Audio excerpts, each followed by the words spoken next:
Hello everyone, एक बार फिर से आप सभी का आपके अपने इस यूट्यूब चैनल पर स्वागत करता हूं। तो दोस्तों, एक बहुत ही बड़ी अपडेट लेके आ गया हूं यहाँ पे ओपीएस और एनपीएस से रिलेटेड, क्योंकि यहाँ पे अब गवर्नमेंट ये नहीं समझ पा रही है कि क्या किया जाए, क्योंकि ये मुद्दा काफ़ी गर्म हो चुका है और यहाँ पे सरकार को ये निर्णय लेने में काफ़ी दिक्कत हो रही है। तो चलिए देख लेते हैं क्या है। तो यहाँ पे लिखा है कि सरकार नहीं खोल पा रही पत्ते, कर्मचारी अधिकारी असमंजस में। फिर यहाँ पे देखिए लिखा है कि ओल्ड पेंशन बीएस एनपीएस मतलब न्यू पेंशन स्कीम, तो पेंशन योजना बढ़ा रही टेंशन। यहाँ पे लिखा है, देखिए वित्त विभाग भी चाहता है मामले का स्पष्टीकरण, चर्चाओं के लिए सीएमओ को भेजा प्रस्ताव। फिर यहाँ पे देख लेते हैं पूरी खबर। यहाँ पे लिखा है, राज्य में फिलहाल ओल्ड पेंशन स्कीम ओपीएस बंद नहीं हुई है और नेशनल पेंशन स्कीम एनपीएस को शुरू नहीं किया है।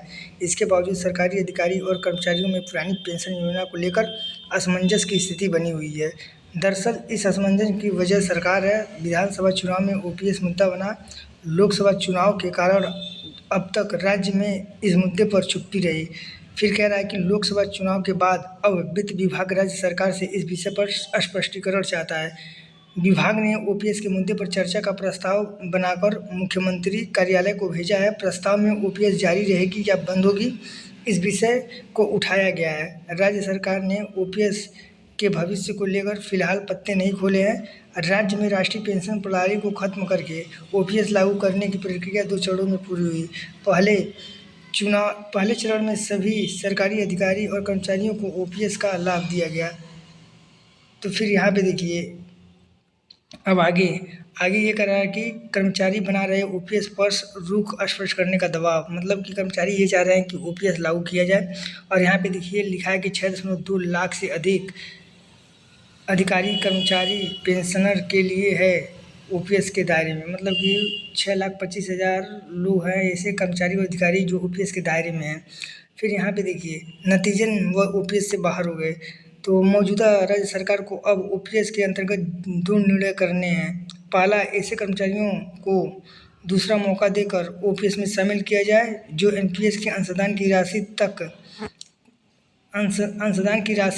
तय समय पर जमा नहीं करा सके। दूसरा और अहम कि राज्य में ओपीएस लागू रखें या बंद कर दिया जाए। दोनों ही निर्णय मुख्यमंत्री स्तर पर किए जा सकते हैं। फिर यहाँ पे देखिए क्या बोला है कि क्यों फंसा ये पेंच, मतलब कि ये क्यों ऐसा दिक्कत आया है। तो इसमें ये बोला गया है केंद्र सरकार ने एनपीएस के लिए कमेटी का गठन किया। कमेटी ने सिफारिश दी कि एनपीएस के तहत कर्मचारी को उनके मूल वेतन का 50% मासिक पेंशन के रूप में दिया जा सकता है। इस पर केंद्र ने कोई निर्णय नहीं किया है, लिहाजा राज्य सरकार ने केंद्र का निर्णय आने तक ओपीएस के मुद्दे को रोक रखा है।